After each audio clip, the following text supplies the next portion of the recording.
এই ফুল দিলে আপনার প্রেয়সী খুশি হবে না। কচু ফুল বলে কথা, খুশি কি হয়?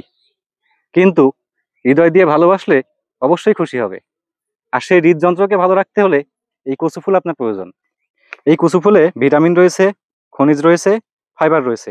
এটা ভর্তা করে খাওয়া যায়, ভাজি করে খাওয়া যায়, রান্না করেও খাওয়া যায়। যদি কারো বদহজম থাকে তবে তাকে পরামর্শ দেওয়া হয় এই কচু ফুল নিয়মিত খাওয়ার জন্য। এছাড়াও রক্ত পরিষ্কার করতে সহায়তা করে, হজম শক্তি বাড়াতে সহায়তা করে, রোগ প্রতিরোধ ক্ষমতা বাড়াতে সহায়তা করে। অনেক সময় দেখা যায় অনেকেই বাত ব্যথার জন্য হাঁটতে চলতে পারে না, নামাজ পড়তে পারে না, তাদেরকেও পরামর্শ দেওয়া হয়ে থাকে এই কচু ফুল ভর্তা করে খাওয়ার জন্য। দেখেন, বাজারে তরকারি অনেক দাম, কিন্তু এগুলো আমরা কেউ খাচ্ছি না, কারণ এগুলো যে খুব ভালো জিনিস ফ্রিতে পাওয়া যায়। বর্তমান সময়ের খুব বাজে একটা রোগ হচ্ছে ফ্যাটি লিভার।